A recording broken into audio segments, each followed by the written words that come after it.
What's up, everyone? Pasay Baller here. We are now in this second game for today, February 23rd, 2023. And this is the game between Boston Celtics and Indiana Pacers.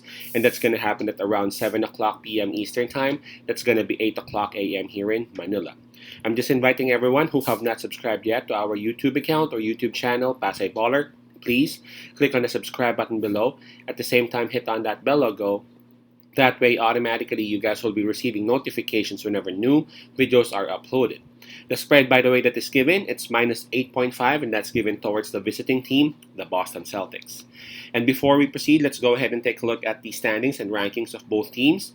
Both, of course, belonging to the Eastern Conference.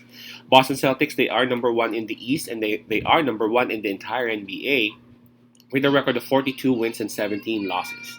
While for Indiana Pacers, they are at number 12, trying to make this hard push towards the end of the season to make it to the playoffs. And they got a record of 26 wins and 34 losses. All right, so here we go. Indiana Pacers, they would have the home court advantage on this. Of course, in terms of fatigue, we can just skip that part because both teams are coming off that All-Star break. In terms of momentum, both teams are actually coming off wins. All right, so that's a check mark for both. But let's go ahead and just try to check on the form. And by checking on the form, Boston Celtics would really have, the upper hand because they have won 7 out of their last 10 games. Compared to Indiana Pacers, wherein they've only won 2 out of their last 10.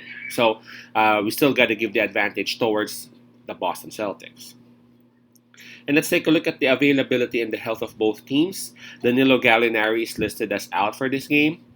Has he played a single game? I think he hasn't played a single game for this season. While for Indiana Pacers, they have Kendall Brown listed as questionable. So there's still a slight advantage for Indiana Pacers because Kendall Brown still has this chance to actually suit up and play for them, unlike Danilo Gallinari, wherein he is already confirmed out. Okay, all right, so this is a bit tricky. Obviously, Boston Celtics, just like what I said earlier, they are the best right now in the league, followed by Denver Nuggets, right? And with that said, they can actually go ahead and blow out any team, literally any team in the league at any night, depending on what kind of Boston Celtics team they will show on that particular game night. So the spread of 8.5 is actually not safe, really. But I'm gonna take my chance with that 8.5 spread, being that Indiana Pacers they are at home, being that Indiana Pacers they are a bit healthy. I think, and I really appreciate how Thais has been doing with him. For them. He may not be scoring a lot, but he's actually helping out in rebounding and in defense. Trying to help out Turner inside the paint. Again, it seems to me that Boston Celtics would actually win this game, but I feel like Indiana Pacers would at least have enough to cover the spread. This is going to be the second time that these two teams would actually meet. The first time that they actually played was last December, and it was actually Indiana Pacers who won that game. I don't think Indiana Pacers can actually win the game because of how hot Boston Celtics has been, but I think Indiana Pacers would have enough to at least cover the spread. So my pick would be Indiana Pacers plus 8.5.